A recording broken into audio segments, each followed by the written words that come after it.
بەناوی خۆی گەورە سڵاوتە نەبێت بەڕێزان. 2 ساڵ لەموبەر پێنج لایەنە سەرەکی هەرێم ڕێکەوتن لە سەر پێکێنانی کابینەی هەشتەم. 2 ساڵ تێپەڕ دەبێت بە سەر پێکێنانی کابینەی هەشتەمی حکوومەتی هەرێمی کوردستان، بەڵام دوای 2 ساڵ ئەم کابینەی توانیوە لە ئاسی خواستی هاوڵاتیان دابێت و کارنامەکەی خۆشی جێبەجێ نەکردووە. بە میواندارێک لە بەڕێزان زمناکۆ جەلال ئەندامی جیهاتی نیشتیمانی بزوتنەوەی گۆڕان لە سەدوی سەرەکی هەروە لە شاری هەولێرەوە شوان ڕابەر ئەندامی ئەنجومەنی سەرکردایەتی کۆمەڵی ئیسلامی تاوتوێن پرسە دەکەوێت. سەرەتا ڕاپۆرتێک دەبێت.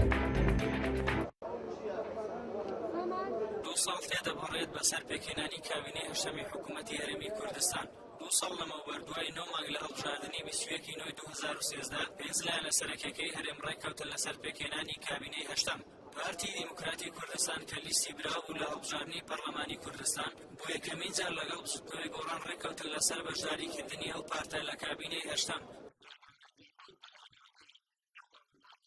بەڵام دوای 7 مانگ بەهۆی ناکۆکی نێوانە و دوو پارتە، پارتی دیموکراتی کوردستان تاکلایانە بڕیاری دابەدارکردنی وەزیرەکانی بزوتنەوەی گۆڕان لە کابینەی هەشتەم. لایەنە بەشداربووەکانی کابینەی هەشتەم هەمویان جەختیان لەسەر ئەنجامدانی چاکسازی و بەشداری ڕاستەقینە لە کابینەی هەشتەم دەکردەوە. بەڵام دوای 2 ساڵ کابینەکە نە چاکسازی ئەنجامدان نە شەراکەت پەیڕەوکرا. نێچیروان بارزانی سەرۆکی حکوومەتی هەرێم لە کاتی ڕاگەیاندنی کابینەی هەشتەمدا ڕایگەیاند ئەم کابینەیە هەوڵی تەواو دەدات بۆ بەدامەزراوەکردنی حکوومەتێکی کارە و شەفاف و هەروەها بنەمای هاوڵاتی بوون و جیاکردنەوەی دەسەڵات و ئاشتی و دادپەروەری کۆمەڵاتی لەبەرچاو دەگرێت. هەروەها مافی مرۆڤ بە تایبەتی مافی ئافرەت و منداڵ سەروەری یاسا و یەکسانی لە بەردەمیدا، دابینکردنی خۆشگوزەرانی، چاکسازی هەمەلایەنە و ڕاستەقینە، پاراستنی ژینگەی کوردستان، دۆزینەوەی چارەسەری گونجاو بۆ بەرەنگاربوونەوەی هەموو جۆرە گەندەڵێک لە دام و دەستگا و دامەزراوەکانی هەرێمی کوردستاندا پەیڕەو دەکات. کەچی دوای 2 ساڵ کارنامەی کابینەی هەر جێبەجێ نەکرا، بەڵکو ئەم کابینەیە بوو بە کابینەی قەیرانەکان و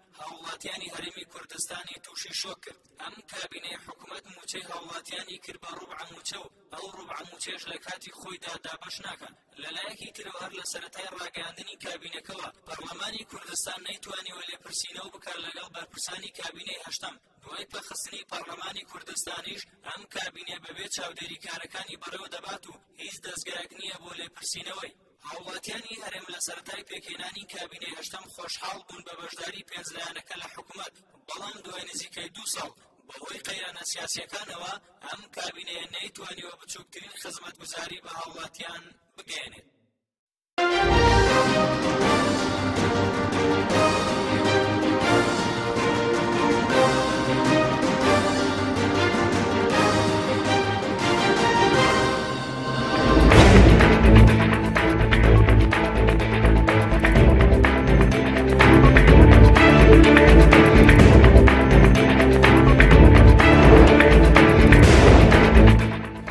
دووبارە سڵاوتان لەبێت بەڕێزان، سوپاس بۆ میوانەکانم کاک زمناکۆ لە بەڕێستان وەسێ بەخێر بن. دەمەوێت سەرەتا هەڵسەنگاندنی بەڕێستان بۆ 2 ساڵ تێپەڕبوون بەسەر کابینەی هەشتەمی حکوومەتی هەرێمی کوردستان چییە؟ سەرەتا بەناوی خۆی گەورە بە خێراتنی کاکشوانەکەم سوپاسی جەناویشتانەکەم بۆ میواندارێکە. ئەمڕۆ 2 ساڵ تێپەڕێ بەسەر حکوومەتی بنکە فراوان یا حکوومەتی 5 حیزبە سەرەکیەکەی هەرێمی کوردستان، ئەو حکوومەتی کە دوای هەڵبژاردنەکە بە چەند مانگێک گفتوگۆیەکی زۆر لەدایک بوو، لە 18 شەشی لەدایک بوو. پاش تێپەڕبوونی 2 ساڵ بەسەر ئەم کابینەوەزاری کە حکوومەتی هەرێمی لێ پێکاتوە، 5 ێزە ئیتیفاقیان کرد لەسەر تەشکیلکردنی ئەگەر هەڵسەنگاندنێک بکەیت ئەتوانی بڵێ کابینەیەک بوو نەیتوانی ئامانجەکانی بپێچەوە، نەیتوانی لە ئاسی تمۆحاتی هێز و لایەنە سیاسیە بەشدارەکانی ناو پرۆسە سیاسیەکە بێ، ئەویش بە کۆمەڵێک دەرەنجام. کاتێکە حکوومەتێک تشکیل لەبێ ئەو بەڵێنانەی هێز سیاسیەکان لە کاتی هەڵمەتی هەڵبژاردن بە دەنگدەرانی خۆیان ناوە و بەڵێنیان بە دەنگدەرانی خوانەوە، بەڵێنیان بە هاوڵاتیانی کوردستان ناوە و ئەو ئیتیفاقی کە حکوومەتی لەسەر تشکیل کراوە، ئەگەر ئێستا سیرکەی بزانی چەند لەمانە جێبەجێ کراوە، ئەم حکوومەت دەتوانێتی چەند لە ئاسی جێبەجێکردنیە بێ. ئێمە وەکو بزوتنەوەی گۆڕان کاتێکە لە هەڵبژاردن بووینە و هەڵمەتی هەڵبژاردن کۆتایی هات، بەڕێز ڕێخەری گشتی یەکەم پەیامی و وتی 4 ساڵی ئارامی، 4 ساڵی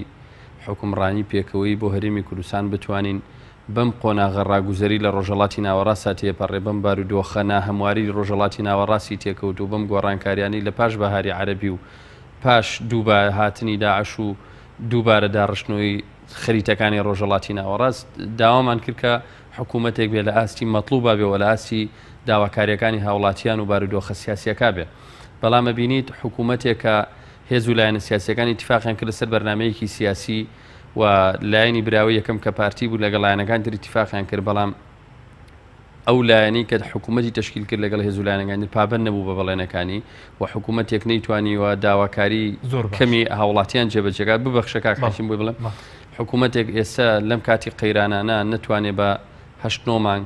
موچە بدا. حکوومەتێک هێزی دووەم کە لە پێچێنانی حکوومەتەکایە لە دەروی پرۆسەکە بێ، حکوومەتێک بەبێ ڕقابی پەرلەمانیۆک لە راپۆرتەکاتەوە، حکوومەتێک بەم هەموو قەیرانە، حکوومەتێک بە 4 مانگ 5 مانگ جارێکەوە بێتەوە ئەبێ ناوی بنێکی کەواتەم حکوومەتە نەیتوانی لە ئاستی پێداویستیەکانی خەڵکا بێ،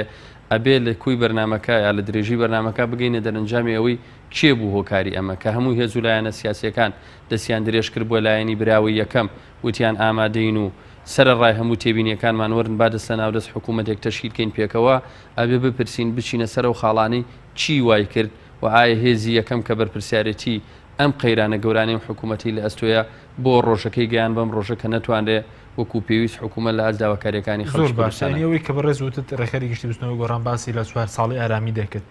ینی ئایا ئەو ئێستا دۆخی سیاسی زۆر ئاڵۆزەوە پەیوەندی نێوان ئێوە و پارتی دیموکراتی کوردستان لەو پەری ئاڵۆزیدایە. ئێوە سەرەتایە کەم هێزمون لەگەڵ پارتی بۆ پێکردنی حکوومەت ڕێککەوتن کێ بەرپرسیارێنی ئێوە بەرپرسیارن یاخود هێزی یەکەم کە نەتوانرا و 4 ساڵە ئارامیە بەدی بێت؟ نەخێر پارتی دیموکراتی کوردستان بەرپرسیارە، خۆی ئەمە ڕێگریمان لە سەرۆکی پەرلەمان نەکرد، ئێمە ڕێگریمان لە وەزیرەکان نەگرەوە. پارتی دیموکراتی کوردستان بوو نەیتوانی حکومڕانیی وەکو پێویستکەوە نەیتوانی لە ئاستی مەطلوبە بێ پاش ساڵێک و 4 مانگ وەزیرەکانی بزوتنەوەی گۆڕانی لە کارەکانیان دوور خستەوە بە ئەمری مەکتەبی سیاسی پارتی دیموکراتی کوردستان وەزیرەکان نێرانە ماڵەوە. ئەگەر تۆ هەڵسەنگانێک بۆ ساڵێک و 4 مانگ بکەی، ساڵێک و 4 مانگی حکومڕانی نێوان ئەم 2 هێزە بکەی یان ئەم 5 هێزە بکەی کابینی تا بزوتنەوەی گۆڕان لە حکومە بوو، کاتی وەزیری دارایی لای بزوتنەوەی گۆڕان بوو، وەزیری دارایی ئەو ڕۆژەی دەست بەکار بوو حکوومەت هێرم 2 قەرزار بوو، لە مانگی دەش کاتێک تێ بەڕێ 2 قەرزارە. مەبەستەکەم ئەوەیە شان بەشان شانمان داوەتە بەرباری ئیدارەدانی حکوومەتەکە و ئیدارەدانی قەیرانەکە، بەڵام ئەو پارتی دیموکراتی کوردستان بوو نەیتوانی و نەفەسی کورت بوو نەیتوانی لەگەڵ هێزەکانی تر هەڵکا. ئێمە کاتێکە باسمان لە 4 ساڵی ئارامی کرد، باسمان لە 4 ساڵی بەدامەزراوایی کرد، ئێمە باسمان لەو کرد ئێمە بەرەو ڕێفراندۆمە ڕۆین، بەرەو دروستکردنی دەوڵەتی کوردیە ڕۆین، بەرەو ڕوبەڕوونەوەی قەیرانەکانە ڕۆین، بەرەو یەکلاکردنەوەی چارەنووسی ناوچە دابڕاوەکانە ڕۆین. کاتێکە هەوڵماندا پەرلەمانێکی کارا و ئەکتیڤ هەبێ، کاتێکە هەوڵدرا وەزیرەکان هەر کەسە و کاری خۆی هەبێ لە کاری تاکە کەسیەوە بێ بە کاری جەماعی،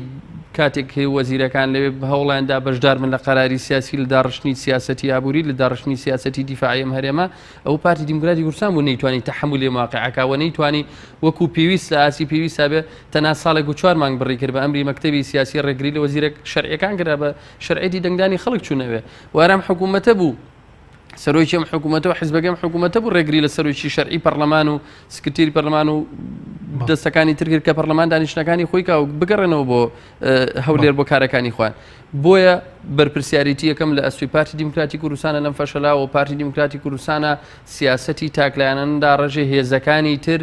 بەشدار پێناکە لە قەراری سیاسی و من ێستا و هێزانی تریش ئەگەر ئەو وەزیرە بەڕێزانەی هەم لە کۆمەڵی ئیسلامی لە یەکگرتووی ئیسلامی هەم لە یەکێتی نیشتیمانی ئەگەر ئێستا بیان دوێنی وەزیرەکانیان بدوێنی کۆمەڵێکی زۆر لە معاناتیانێ من جۆم لە کاکوەزیرەکانیەوەش پێشتر ینی خۆ شەراکەتی ڕاستەقینیان پێ نەخێر شەراکەتیان پێ نەکرا، بەڵام ئێمە دانمان بە خۆمانە گرێمە پێمانەوە بوو 4 ساڵی ئیدارەدانی ئەم هەرێمەمان لە سوێ لە ساڵی یەکەمان ناکرێت دان بە خۆداگرتن هەبوو و بەشداریکردن لە قەرارەکە چاوەڕێ بووین ئێمە کە بەڵێنی چاکسازیماندا بوو بەڵێنمان بە دەنگدەرانی هەرێمی کوردستان بوو بەڵێنی 4 ساڵمان نابوو. سوپاس دەکەم دواتر ڕێموڕێز کاک شوان ئەگەر بێمە لای بەڕێزت سەرنجی بەڕێزتان چیە لەسەر 2 ساڵ تێپەڕبوون بەسەر کابینەی هێشتم، ینی پێ دوایە ئەو ڕێکەوتنی کە لایەنە سیاسیەکان لەگەڵ 5 لایەنەکە لەسەری ڕێکەوتن بۆ پێکێنانی حکوومەت چەندی جێبەجێ کراوە یاخود هیچی جێبەجێ نەکراوەم ڕێکەوتنی کە لەنێوە لایەنە سیاسیەکان کرا؟ بەێ بەناوی خی گەورە میهرەبان زۆر سپاس بۆ جەنابەت، زۆر سپاس بۆ کاک زمناکۆش. بە تاکید ئەگەر ئێمە بمانەوێت بە شێوەیەکی زانستیانە ئەدا و هەڵسوکەوتی یا شێوازی بەڕێوەبردننی ئەم حکوومەتە هەڵبسەنجێنین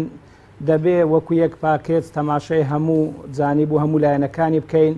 هەرچەندە ینی لەوانەیە هەندێک وەزیر یا هەندێک وەزارەت جیاوازیان هەبی لەگەڵ هەندێک وەزیر و هەندێک وەزارەت، بەڵام وەکو باسم کرد کاتێک کە هەڵی دەسەنجێنین بە شێوەیەکی گشتی هەڵی دەسەنجێنین و بەراوردی دەکەین لەگەڵ حکوومەتەکانی ڕابردوو و بەراوردی دەکەین لەگەڵ هەڵومەرجی سیاسی و دارایی و ناوچەکار. دیارە بە تەئکید بە شێوەیەکی گشتی ئەگەر بێن ئێمە لەو ڕوانگەیە و باس لە هەڵسەنگاندنی ئەم حکوومەتە بکەین کە خەڵکێکی زۆر لە هەرێمی کوردستان کۆمەڵێک هیوا و ئاواتیان لەسەر حکوومەتی ئێستا هەڵچنی بوو و ئەو کەسانەی کە دەنجیشیان بەو لایەنانەدا بوو یا بەو وەزیر و پەرلەمانتارانەدا بوو بە تەئکید ئەوانیش چاوەڕوانیەکی زۆریان لەو حکوومەتە دەکرد کە حکوومەتێکی نمونەیی بی حکوومەتێک بی لە ئاستێکی زۆر بەرز و باڵابی کە بتوانی هیواوەتەکانی کۆمەڵانی خەڵکی کوردستان بە شێوەیەکی زۆر جێبەجێ بکە و ئەگەر بمانەوێ دیسان باس لە بڵێن هەڵسەنگاندنی ئەو حکوومەتە بکەین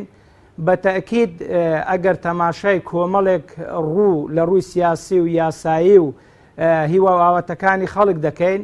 و لەو ڕۆژەوە کە جەنابەت پرسیارت کرد بە تەکید ئەم حکوومەتە وەکو بنەمایەک لەسەر ئەساسی ڕێکەوتنێک پێکهات کە ڕێکەوتنی لایەنەکان بوو کە هەم لایەنەکان خوازیاری ئەوە بوون کە حکوومەتێکی بنکە فراوان بی حکوومەتێکی شەراکەتی نیشتیمانی بی یعنی حکوومەتێکی یاسا سالاری بی حکوومەتێکی دامەزراوەیی بی حکوومەتێک بی وەکو جاران حکوومەتی تاک دەسەڵاتی و دوو دەسەڵاتی نەبی حکوومەتێک بی حکوومەتی هاوڵاتی و هەموو چین و توێژەکانی کۆمەڵانی خەڵک بی حکوومەتێک بی شۆڕ ببتە خوارەوە و ئەو مەفاهیمانەی کە باسم کرد ئەو بنەمانەی کە باسم کرد بە تاکید کە داواکاری لایەنە بەشداربووەکان بوو بە ئەجندا و جێی ڕێکەوتنی هەموو لایەنەکان کە سەرۆکی حکوومەتیش لە کاتی جاردانی کابینەی ویزاری حکوومەتەکەی ڕایگەیان کە ئێستا گوێبیستی ڕاپۆرتەکە بوون کۆمەڵێک شتی باش و جوان بوون بەڵام بە تەئکید ئێستا تەماشە دەکەین بە شێوەیەکی کردداری لە کۆمەڵێک ڕۆوە ئەم حکوومەتە لە کۆمەڵێک قەیران و تەنگ و چەلەمەدایە و ئەو ڕێکەوتنەی کە لەسەر ڕێکەوتون نەک هەر بەشێکی جێبەجێ نەکراوە بەڵکو بەشێکیشی پێشێل کراوە بووە مای ئەوەی کە حکوومەتەکە ینی لایەنێکی گەورەی نێو حکوومەت لە حکوومەت تەریک بکرێ و پەرلەمان لە کار بخرێ لە جیاتی ئەوەی کە ئەو بەڵێنانەی کە لە ڕابردوو لە ئەجندای کابینەکەدرا کە دەبێ پارلەمان کاراتر بکرێ کارابوونی پەرلەمان لای کەم حەدی ئەدنا ئەوەیە کە یاسا دەرکا و ڕێگری لە یاسای خراپ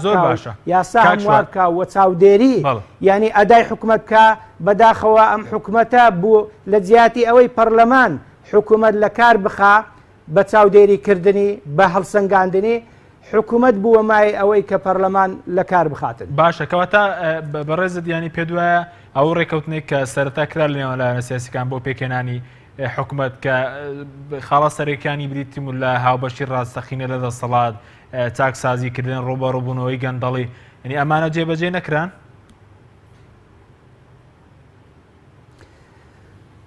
بێگومان بە شێوەیەکی نسبی بە ڕێژەیەکی زۆر ئەم خاڵانە جێبەجێ نەکراون ئەگەر ئێستا لە حکوومەت پرسی لەوانێ بڵێ حکوومەتێکی زۆر تۆکمە و تەواو و کارا و شەفاف و دادپەروەر و یاسا سالارە بەڵام بە ڕێژەیەکی زۆر نا یاسا بەرقەرار بۆ بەڵکو یاسا پێشێل دەکرێ و تەڕاتێن بە ناوی یاساوە دەکرێ و مەسلەی شەفافیەتیش بە تاکید ئەگەر تەماشە بکەین داهاتی کوردستان ینی شەفاف نییە لە بەردەم کۆمەڵانی خەڵکی کوردستان جارجار وەزیرەکانیش ئەم جۆرە لێدوانانە دەدەن لە ڕووی دادگەری لە ڕووی کۆمەڵاتی لە ڕووی یاسایی لە ڕووی سیاسی کۆمەڵێک کێشە و قەیران هەن ئەگەر دەرفەتمان پێدەی هەر یەکە لە شوێنی خۆی دەتوانن هەڵوەستەی لەسەر بکەیت بەڵێ زۆر باشکەوەتە بە کۆی گشتی ینی حکوومەتە کابینەیەش کابینێکی سەرکەوتونەوە بەڵکو لە کارەکانی دەشکستی ناوە پێ دوایە بێگومان وەک باسم کرد ئەگەر بە شێوەیەکی گشتی و زانستیانە حکوومەتەکە هەڵبسەنگێنین ئێمە ناڵێن ئەم حکوومەتە سەرتاپای گەندەڵی و خراپەکاریە و هیچی نەکردووە کۆمەڵێک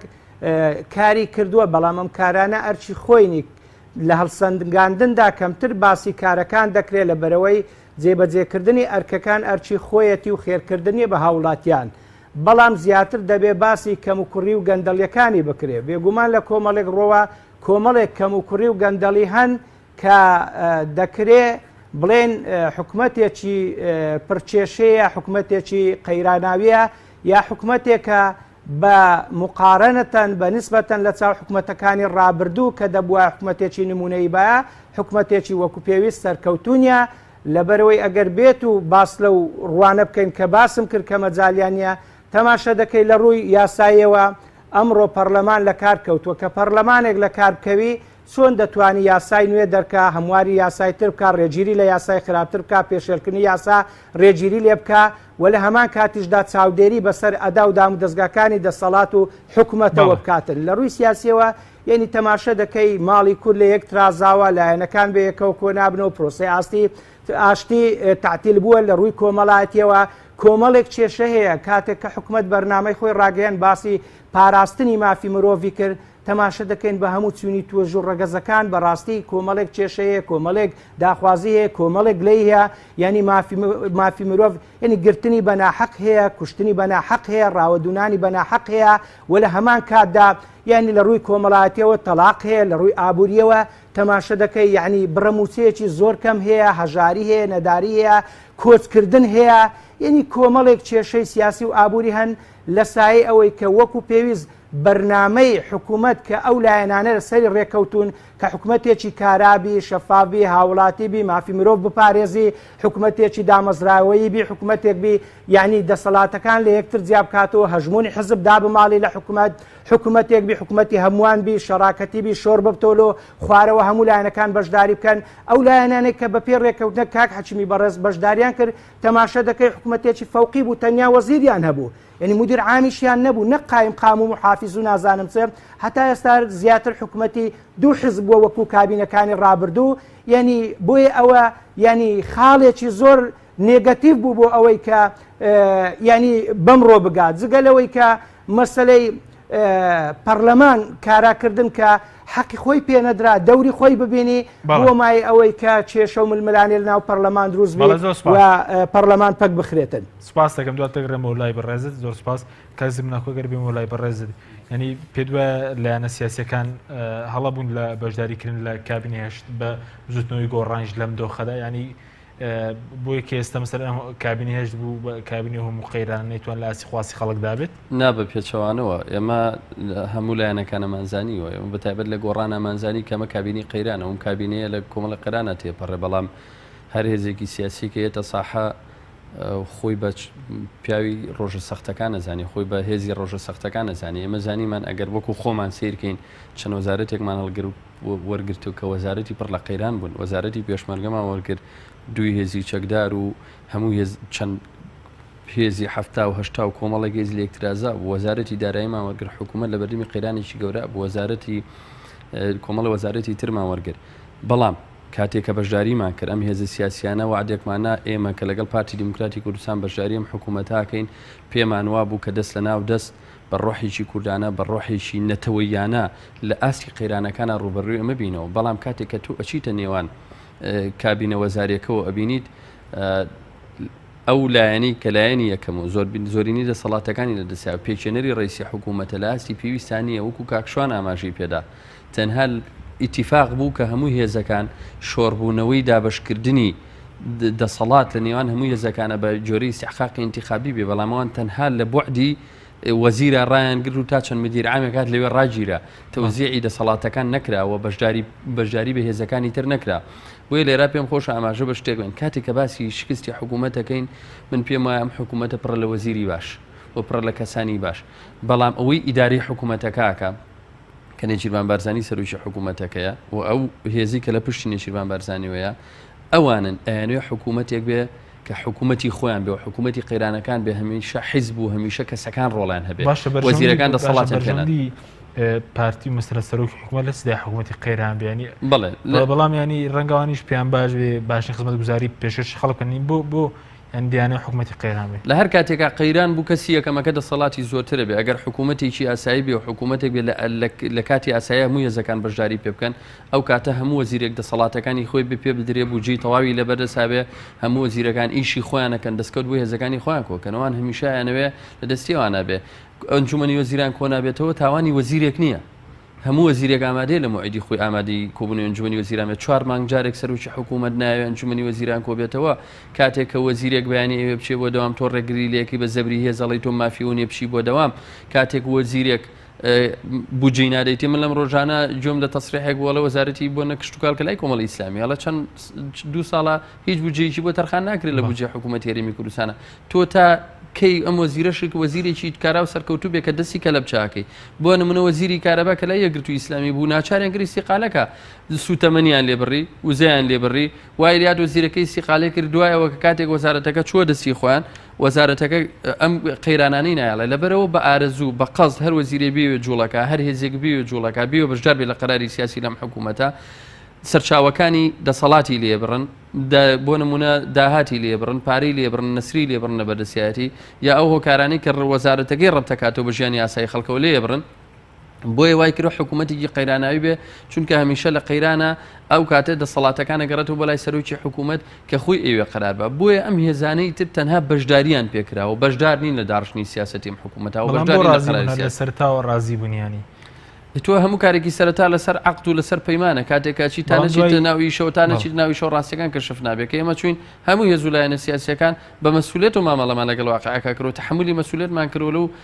ئێمە وەکو بزودنەوەی گۆڕان لە ساڵ و 4 مانگی بەژاریکردمان لە حکوومەتە لە 18 شەشەوە تا 12 ئۆکتۆبەری 2015 ئێمە تحملی هەموو قۆناغ و کەموکورتیەکانمان کردەوە بە چاک و بە خراپی بە کەموکورتیەکانیشەوە بەڵام لە کاتێکا کە تۆ بۆ نمونە بێنمە ئەو ڕۆژەی وەزیری دارایی کە دوورەخرێتەوە لە کارەکەی لە پلانی ئەو بۆ ڕۆژی دواتر کۆنفرانسێکی گەورەکە لەسەر مەسەلەی موچە و لەسەر بە سیستەمکردنی موچە و لەسەر چاکردنی باری دارایی و پەیداکردنی سەرچاوەکانی داهات بۆ هەرێمی کوردستان کە تۆ ڕێگری لێگەی تاوانێ وەزیرە نیە یا تاوانێم حیزبە نیە بۆیە هەموو قەیرانەکان ئەگەڕێتەوە بۆ خودی ئەو سیاسەتی کە سەرۆکی حکوومەت پیادەیەکە کە خۆی حکوومەتێکی قەیراناوی بێ کە حکوومەتێکە کۆ نابێت تۆ ئێستا ئەگەر سەیری سیمای حکوومەتەکەگەی تا ئێستا نزیکەی 6 وەزارەتی بە وەکالەت بەڕێوە برێ 5 وەزارەت بە وەکالەت بەڕێوەبرێت دەسێ بە وەکالەت بەڕێوەبرێ وەزیر هەیە 2 وەزارەت بەڕێوە بە حکوومەتێکە هەیە هێزی دووەم هێزی لێ دوورخراوەتەوە ئەم حکوومەتە هەیە لە کاتی پێویست کۆ نابێتەوە موچەی پێ نادرێت ناتوانێت کۆمەڵێک لاس خێرانەکان نەبێ زایدەنەوەی ئەم حکوومەتە بەشداری بە هێز لایەنە سیاسیەکانی تر ناکە حالیان سەرۆکی حکوومەت لەم ڕۆژانەی ڕابردووە لە رووسیا بوو بۆ واژۆکردنی عقدی وزە بێجگە لە چەند ئەندامێکی پارتی دیموکراتی کوردستان نەبی هیچ کەسێک لە کابینە حکوومیەکە لە هێزەکانی تری لەگەڵانە بوو تەنها پارێزگاری کەرکووک کە لە یەکێتی نیشتیمانیە ئەویش لە دەروی هەرێمی کوردستانە سەر کەسێک نییە لە حکوومەتی هەرێمی کوردستان بێ بۆیە تۆ ببینە کە ئەمە پارتی وەکو حکوومەتی خۆی سەیرەکە سری تەسریحاتەکانی بارزانی کە سەرۆکی پارتی دیموکراتی کوردستان و سەیری تەسریحاتەکانی نێچیروان بارزانی کە خۆیان بە خاوەنی کوردستان زان هێزەکانی تر وەکو خێریان پێکردبێتن بەشداریان پێکەن ئەم هێزانە سیری ئەوە ناکەن کام هێزانە خاوەنی نزیگەی لە 65 دایانەکانی هەرێمی کوردستانن ئەنجا زائیدن تەوزیعاتی ناو کابینە وەزارێکی ئەم حکوومەتە ئەم حکوومەتە ئەو هێزانەی کە پێشێنەرن لە 160 بەرەوژووری دەنگەکانیان لایە نزیگەی لە 130 کابینە وەزارێکە و دەسەڵاتەکانی ناو حکوومەتیان لەلایە ئەو هێزێکە لە 130 دەنگەکانی هەیە زۆرینەی وەزارەتە حساسەکانی لایەوە لە پاش دوورخستنەوەی بچووتنەوەی گۆڕان لە حکوومەت ئێستا وەزارەتە حساسەکان نزیگەی لە 175 لای ئەوە بۆیە ئێستا مەسئولی یەکەم لە فەشەلهێنانی حکوومەت یا لە فەشەلهێنانی ئەم کابینە وەزاریە سەرۆکی حکوومەت و نێچیر بارزانی و پارتەکەی دیکە پارتی دیموکراتی کوردستان نەگەێت لایەنە سیاسیەکانی تر بەڵێ کەواتە پێ دوای کابینەی هێشتم فەشەلهێناوە شکستی خواردووە من پێم وایە ئەگەر سەیری دەرەنجامەکانێکی کابینەیەک ناتوانێت موچە بۆ هاوڵاتیەکانی دابینکە کابینەیەک ناتوانێت نەسرێ بۆ فەرمانگەکانی خۆی دابینکە کابینەیەک ناتوانێت لە کاتی خۆی کۆبێتەوە کابینەیەک زیاتر لە ڕوعێکی وەزارەتەکانی بە وەکالەت بەڕێوە ببرێ کابینەیەک ناتوانێت بەشداری بە هێز و لایەنە سیاسیەکانی ترکە کابینەیەک لە سایی سەری ئەو کابینە پەرلەمان پەیچی خراپێ کابینەیەک کە ناتوانێت لە ئاستی ڕوبەڕووبوونەوە بێ کابینەیەک علاقاتی لەگەڵ بەغدا لە خراپترین ئاستایە علاقاتی لەگەڵ کوردەکانی ڕۆژاوا لە خراپترین ئاستایە لە ناوخوا یەک ڕیزینی و ماڵی کورتێک چوە لە سایی ئەم کابینە کەواتە ئەم حکوومەتە نەیتوانێت هێزی پێشمەرگەی خاتەکەواتەم حکوومەتێکە فەشەلی هێناوە و نەیتوانێت لە داواکاریەکانی خەڵکی هەرێمی کوردستان بەڵێ سوپاس دەکەم دواتە گەڕێم لای بەڕێز بەڵێ بەڕێزان ناوبەڕێک وەردەگرین و دواتر دەگەڕێنەوە لای کاک شوان لە شاری هەولێر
سڵاوتان لەبێت بەڕێزان کاکشوان ئەگەر بینەوە لای بەڕێستان سەبارەت بەوەی کە لە سەرتاوە ناو لەم کابینێنەرە کابینەیەکی بنکەفراوە ئایا لە بنەڕەتدام کابینەیەکی بنکەفراوە بوو لەناو هێزوو لایەنە سیاسیەکان؟ خۆی بەواقع کابینەیەکی فراوان بوو بەو مانایی کە 5 لایەنی سەرەکی تێدا بەشداریان کرد و لەسەریشی ڕێککەوتن و هەندێک لەو لایەنەی کە بەشداریشیان کرد بەلایەنەوە ئاسایی بوو ئەگەر حکوومەتێکی بنکەفراوان بی بەو مانایی کە لایەنەکانی تریش تێدا بەشداری بکەن بەڵام بە تایبەتی لایەنی دەسەڵاتدار لە ئەنجامی ئەوەی ئەو چوار لایەنەی تر کە بەشداریان کرد بەشداری بە لایەنەکانی تر نەکرد دوایی ئەوەش خۆی لە خۆیدا بووە بە مای نیگەرانی کە هەندێک لایەن ببنە معارەزە و قسە لەسەر حکوومەتەکە بکەن نیگەرانی خۆیان دەرببڕن بۆ ئێمە لە کۆناغەکانی ڕابردوو لە حکوومەتەکانی ڕابردوو بەشداری بوون کاتێک کە پێویستیان بە ئێمە بوو مشارەکەیان پێکردین بەڵام کاتێک کە ینی لێمان بێ نیاز و بێمنەت بوون بەشداریان پێ نەکردین ئەوە لە میدیاکان باسییان دەکرد. بەڵێ کەواتە ئێستاگەر باز لە هاوبەشی ڕاستەقینە بکەینان لە سەرەتادا زۆر جەخت لەوە دەکراوە ئێستا شتێکەیە بەناوی هاوبەشی ڕاستەقینە لە کابینەی هێشتم؟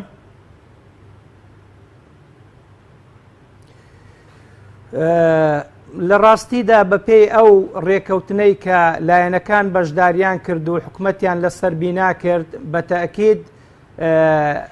کە یەکێک لە مەبدە و خواستەکان بریتی بوو لە حکوومەتێکی شەڕاکەتی نیشتیمانی ڕاستەقینە بەڵام لە ئەدادا لە کرداردا کە ئێستا ئێمە تەماشای دەکەین ئەو ممارەسەی کە هەیەی بە تەئکید حکوومەتێکی شەڕاکەتی ڕاستەقینە نییە لەبەرەوەی وەک باسم کرد ئەم حکوومەتە یەک لە بەندەکانی یا بنەماکانی ئەوە بوو کە شۆڕ ببێتۆ خوارەوە ئەو لایەنانەی کە بەشدارن وەکو لایەنەکانی پێشتر بەشداری لە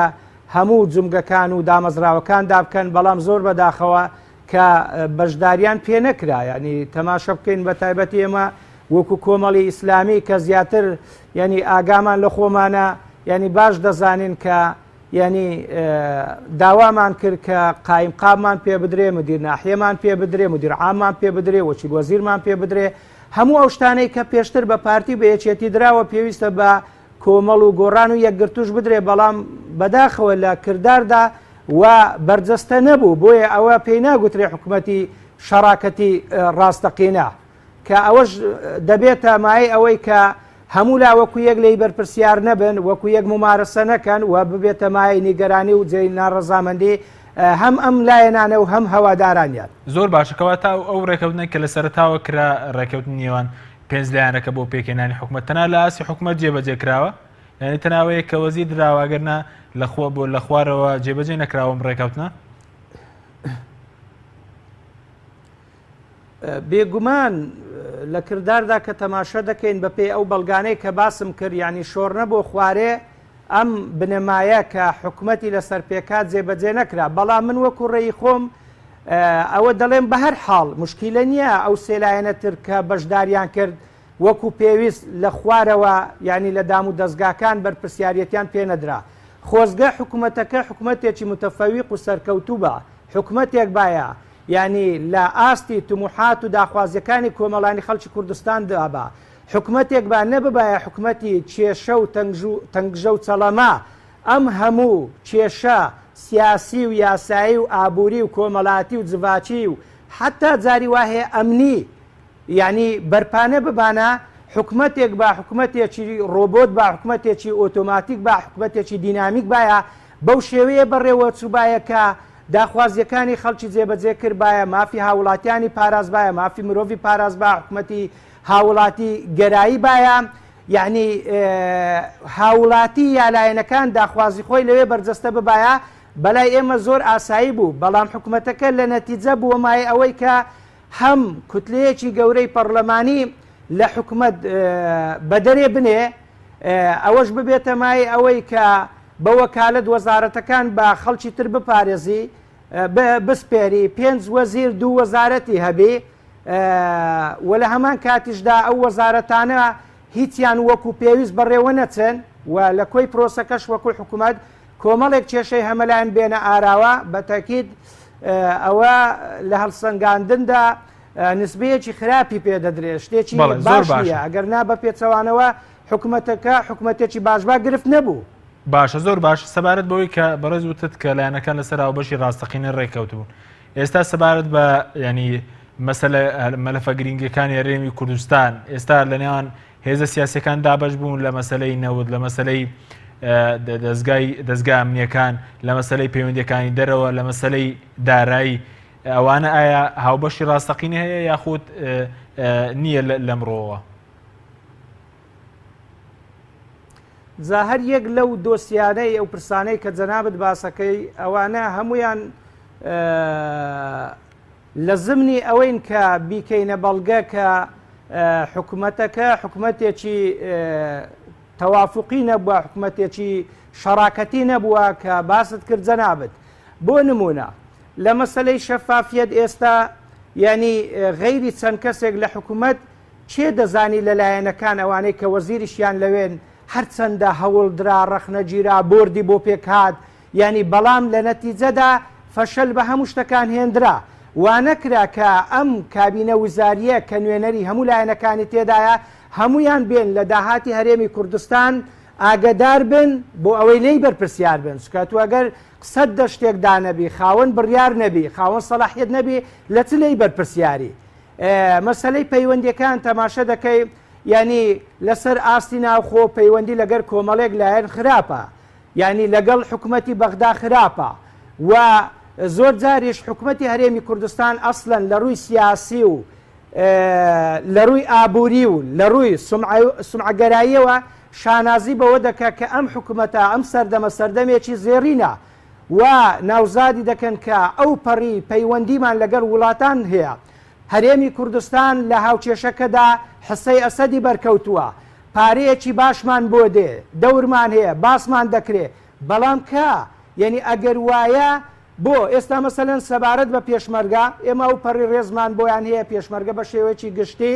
بەرگری چاک دەکا شەڕی چاک دەکا ئەرچی نیشتیمانی خۆی جێبەجێ دەکا بەڵام لە پەنای قەزیەکەوە زۆر بەداخەوە کە حکوومەت هاوکاریان ناکا یعنی لێیان بێخەمە لێیان بەریە ینی لە شەهیدان لە زامداران لە پێشمەرگەکان پێشمەرگەیەک ماڵەوەی بەجێدێری بە برسێتی بە نەبوونی دەچی جەنگ دەکا بەرگری لە ئێمە ومانان دەکا زۆر بەداخەوە کە تێر و تەژی ناکرێتن.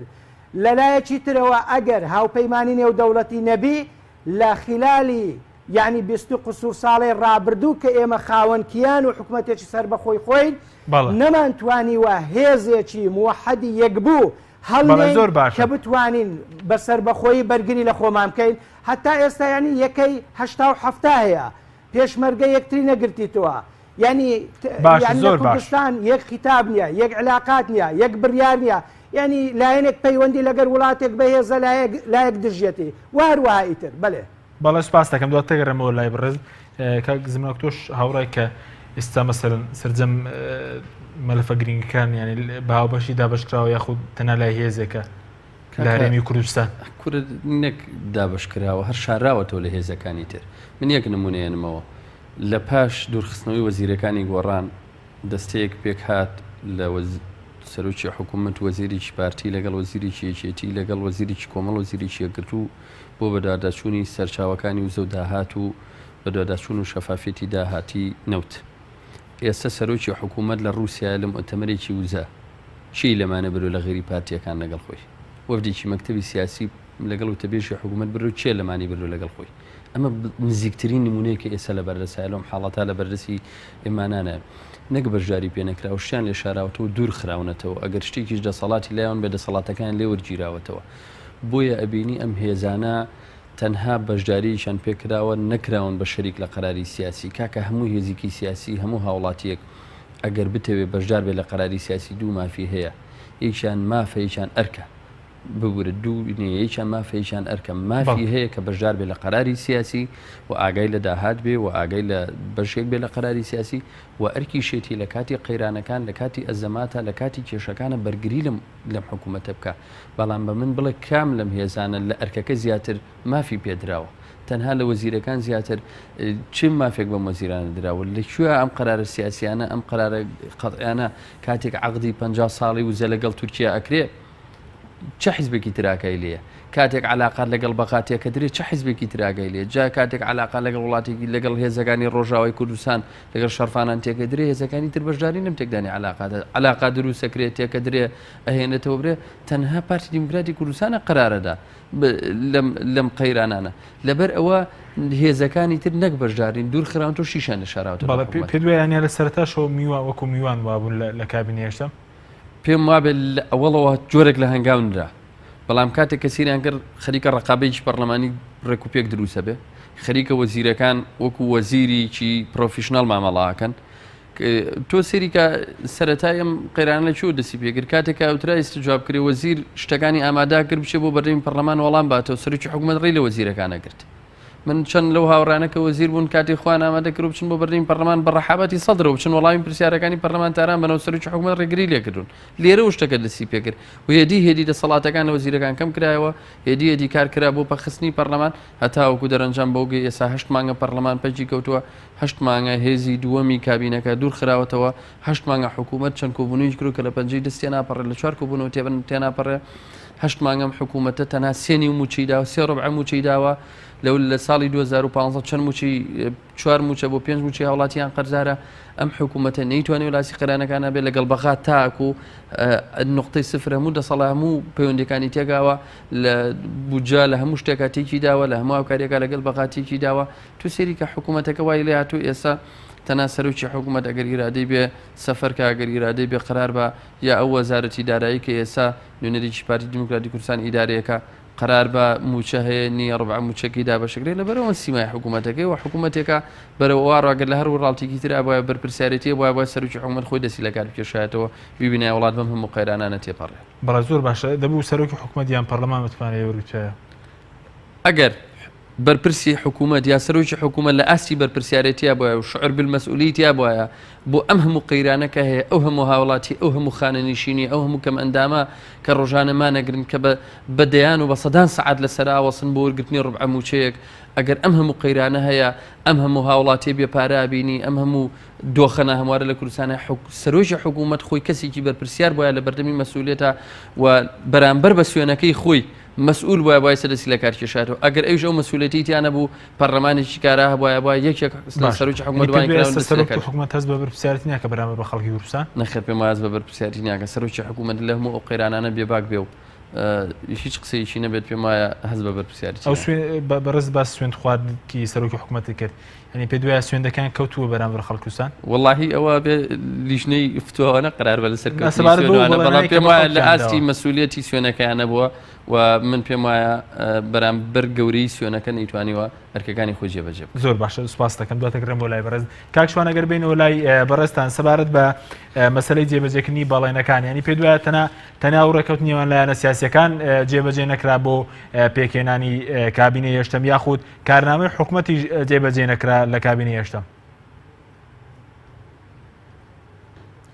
جا ئەو ڕێکەوتنەی کە لایەنەکان لە سەری کۆک بوون کارنامەی حکوومەت بوو سەرەتا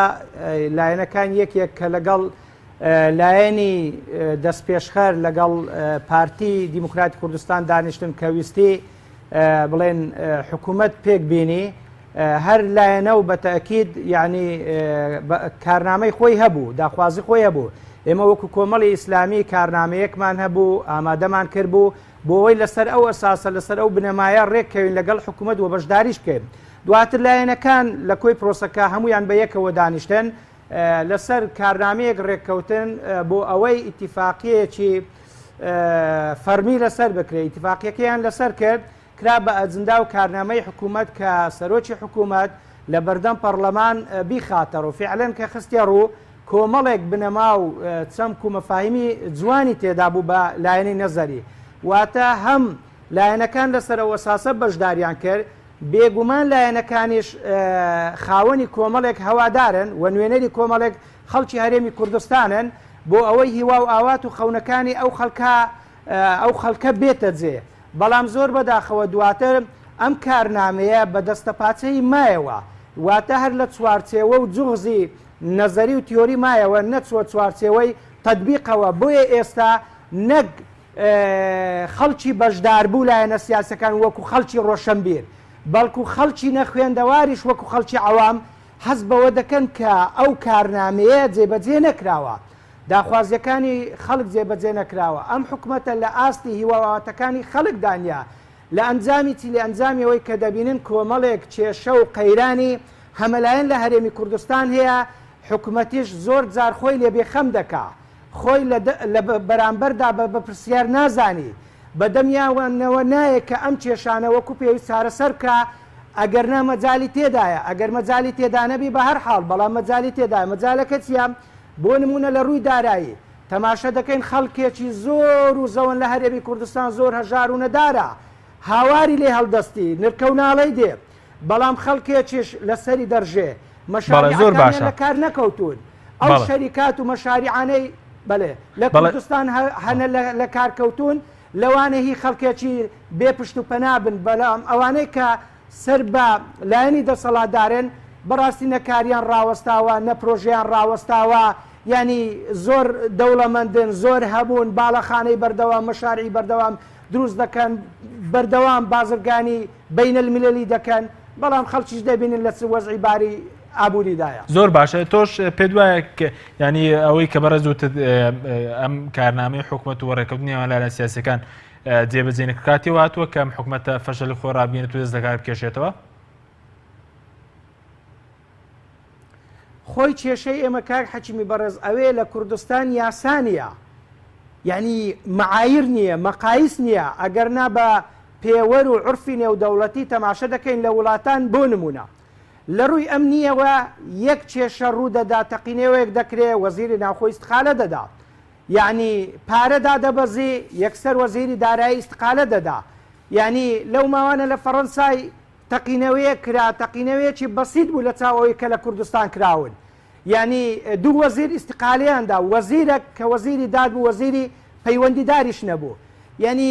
لێرە لە ئەنجامیەوەی وەکو باسم کرد ئەو مەعایرانەنین، ئەو قەوانینانەنین، دەستور نییە، یعنی بە دەستور کار ناکرێ، بە یاسا کار ناکرێ، یعنی استقالە نادەن. ئەگەر نا یعنی بەڕاستی ئەگەر پەرلەمان وەکو جاران باە دەبووە یا ئەوەتە بارودۆخی حکوومەتی بە ناچاری چاکرد باە، یا حکوومەت خۆی چاکرد باە، یا ئەوەتە ئەو حکوومەتە ینی ڕێگە چارەیەکی بگر بابەر ئەگەر بەخۆ هەڵوەشانەوەش باە حکوومەتێکی تر پێکات باە. بەڵام زۆر بەداخەوە لە جیاتی ئەوەی کە پەرلەمان موسەیتیربی بەسەر حکوومەتدا و حکوومەت هەڵبۆشێتەوە، ئەنی پەرلەمان لە کارکەوت، یعنی حکوومەت ئێستا هەمەکارەیە، یعنی لە حکوومەتیش خەڵکێک هەمەکارەیە. بەڵێ بەڵێ سوپاس دەکەم، زۆر سوپاس بۆ بەستن کاک زمناکو دوای پرسیارش بۆ بەڕێستان. خۆت دەزانی دوای ساڵێک حکوومەت 9 مانگ بڵین حکوومەت پێکات، ئێستا 2 ساڵی بەرێک و تقریبا ساڵێکی ماوە، پێ دوای دەتوانرێت هیچ شتێکی ئەو تۆ بۆ خەڵک بکات لە ماوەی ساڵێک کە ماوێتی؟ من پێم وایە ئەگەر ئابم شێوەی بەردەوام بێ، ئەگەر حکوومەت هێزەکانی تر بەشداری پێ نەکرێن و لاپەڕێکی تازە هەڵ نەدرێتەوە، ئابم شقڵی ئێستا هەیە هێزی دوم دوور خراوە بێ و هێزەکانی تریش بەڕ و کەش بەشداریان پێ بکرێەوە، سەرچاوەکانی بەژاری پێکنیان لە دەسەڵات و لە قەراری سیاسی حکوومەتە و لە جێبەجێگرنی ئەجەندا و دوورخستنەوە شاردنەوەی زانیاریەکان لایەن و لایەکی تریش پەرلەمان پەکخراو بێ و لایەکتر سەرۆکاتیێرە ماوەی بەسەر چوو بێ و لەم قەیرانانە بێ نەخێر هیچ ئەمەلێک لەم حکوومەتە جێبەجێ ناکرێ و من پێم وایە قەیرانەکان زیاتر کەڵەکە بن. وتەکەشمان پێدە چێ ماوەی بەسەر بچێت توڵ بژاردن نەکرێت؟ وڵاهی تر خۆ لە کوردستان هەموو شتێک واری دەچۆن سوێنەکەی سەرۆکی هەرێم بەسەریا تێپەڕی و ئێستا بە ناشەرعی مدەی دەمانگە حکومەکە ڕەنگە سەرۆکی حکوومەتیش بە هەمان شێوە هەمان چارەنووس چاوەڕێکا، بەڵام دیارەمە حکوومەتێکە ئەو کاتە هێشتا سێ هێزی تریتیا هەیە، هێزەکانی تر تەسەوڕێکم لە ئاسی وەرپرسیاران، بۆیە پێم وایە حکوومەتێکە چاوەڕی باشتری لێ ناکرێ ئەگەر خۆی چاک نەکە، ئەگەر کارنامەیەکی نوێنێتە کارەوە.